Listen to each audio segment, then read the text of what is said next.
Hello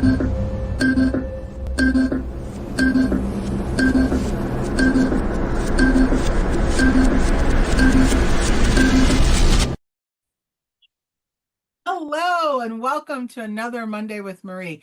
This Monday, we're turning the tables a little bit. I will not be answering the questions. I have the wonderful Adrienne Guerrero here of Positive Delta and a TEDx speaker who's going to be answering questions. Now, you might be wondering, why are we doing this? Well, we've actually gotten a lot of people that have got some questions around AI and change, and that is not my wheelhouse. So I'm a firm believer of when you know someone who's the expert, you get the expert on the line to do their thing. Hello, Adrienne. Hello, thank you so much for having me. I appreciate you making the space. I'm so excited about you being here. So let's jump into some of these questions. Are you okay? I'm ready. Okay. So you wrote a very interesting article not too long ago around AI and change, and you described leaders being sort of stuck in a swirl. In your view, is this swirl a leadership problem, a systems problem, or is it a psychological problem? Like, well, what's the problem? Yes, I think it's an all three problem, and I think that is in fact the swirl that we're feeling, right? Because we've got this already fast-paced world that we're living in, right? I mean, just take AI. Remember life before AI? What was that, 3 months ago? Yeah. I mean, for some of us a lot longer, but already we were moving so fast, right? We were already getting ourselves in the swirl of reactivity. Like our days were just go, go, go. What's the next task? And then now we've added in this nuance of AI. Everybody's, I mean, I think by now almost everybody, unless you're really resisting it, we're Or all under a rock. dabbling at least, right? Or we're Yeah. all curious at least. And for some of us in some organizations, we're really feeling like, are we behind?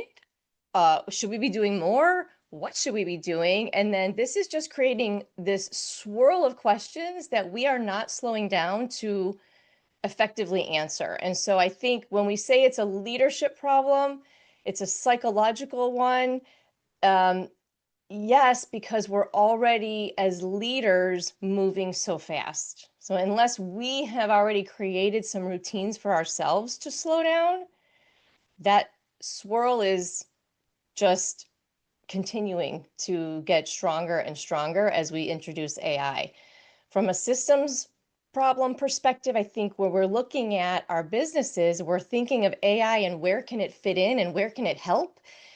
And maybe we don't have a clear picture of what our systems are to start with, Hmm. where AI can assist, right? So Yeah. again, swirl, because maybe we don't have our standard operating procedures really ironed out. Maybe we don't have a great process and system for things, but now we're going to try to put AI on top of it. So that's why I say, yeah, it's all three.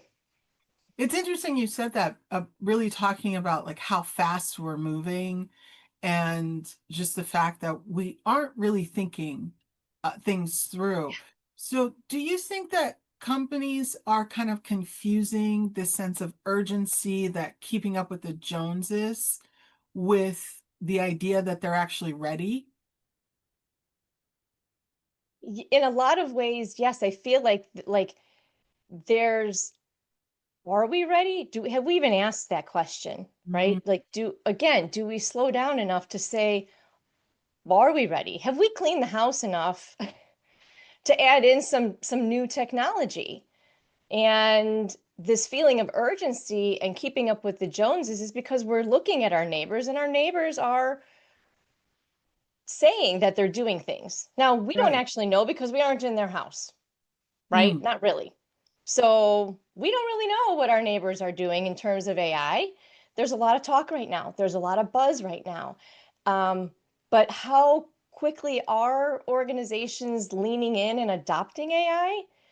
This is a question that I'm asking. In fact, in my newsletter, I've included a survey so that I can get some of that insight of what are you doing with AI? Is it Mhm. really starting to change things for your business? And how's that going? And are you thinking through, are you really ready? Or are you just reacting? That's a great point. I love that. And in your newsletter as well, you kind of talk about micro moments of Yeah. reflection. And I love this because you did an amazing TED Talk that you called it the power of the pause. And when you think about those micro reflections, do you think that companies are effectively like slowing down, like you said, and really thinking about how they're implementing what they're implementing? Or do you think this is sort of like a fake pause that they're doing? Yes, I think it's, there's these micro moments, and in my TED Talk I say that the pause framework that I introduce in the TED Talk doesn't need to be weeks long, months long, days long, even hours long even, right? You can apply this framework in a moment. And it's the point of taking that beat, really taking a breath, assessing what's going on. Right, like, and that can happen quickly. Like, this can be, grab a post-it note, grab the back of a napkin, and just take some notes for yourself and really think about why do we feel this need?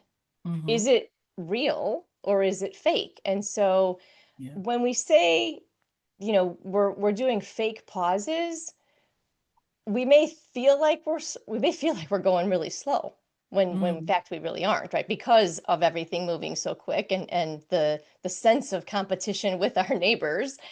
And but if we're not asking the right questions and to really use that pause effectively, what does it get us, right? We may just be filling our heads in that pause with what we want to hear to keep us going in that swirl, to keep moving and keep going, right?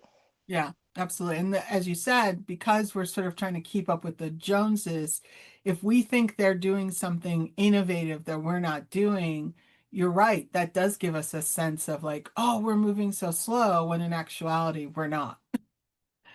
Yeah. And we don't, I mean, like, let's go talk to the Joneses, Yeah. right? Like that, I mean, that's what I'd like to do. Is I see all, these companies doing great, saying they're doing great things. Can I learn from you? Right? Like, I Hmm. mean, that's my hope, is that let's learn from each other, because it's moving so fast. We're all going to dabble and experiment differently based on what our business needs are, or what we feel are the people in our organization can benefit from Hmm. AI. How can we bring that together and learn from each other, so it doesn't become I've got to do this faster than the neighbor, faster than the Joneses. Just, can I do this with pie in the sky, maybe? I don't know. I mean, I you love might it. not want to go to your direct competitor, right? Fair. But fair. Trade secrets and all, right? But Yeah. there's definitely, industries and collaborations that can be happening more open source, that we can all learn this together, because we're all in it together. And our experience is different, even though we're going through the same thing. Mhm. So there's so much power in just that social learning, I'd call it, right? And Yeah. learning together to figure out this thing now called AI that has dumped into our world. Yeah, I love that. All right. So I know we're getting kind of close to time because this is supposed to be like a short, quick one, but you have Yeah. so much valuable information. And I would recommend for people to check out your TED Talk. I think it's an amazing TED Talk. It really does help people sort of focus and also take that real pause, which I love. So I'd like to close with like a question which is really more of a piece of advice. So if you could give a leader an advice that's sort of drowning in the swirl right now and busy watching what the Joneses are doing, what would that be? Uh, Give yourself permission to close your eyes for a moment. Mm. Literally, figuratively, right? Stop peeking in the window next door. close your eyes and really consider the people in your organization who could benefit from the positive attributes that AI gives us, right? Mm. We know that it gives us some efficiencies, it gives us some productivity, it helps us with editing, right? It's not necessarily going to help us with critical thinking. We still need to bring that, right? We cannot substitute the humans in our organization with AI. We cannot. And so close your eyes. This can be momentary, right? Doesn't need to be a long pause, but close your eyes and really visualize what kind of work do my people do and how can this technology serve them? Then open your eyes and start planning and experimenting and figuring that out forward. I think that is what will help to ground us from the swirl of just trying to do lots of things with AI that might not actually serve our people in the long run. Great advice. Thank you, Adrienne, for joining me today on this Thank you lovely for having Monday. me. It was so much fun. And everyone, we will see you next Monday, same time, same place. Bye All for right. now. Thanks, Adrienne.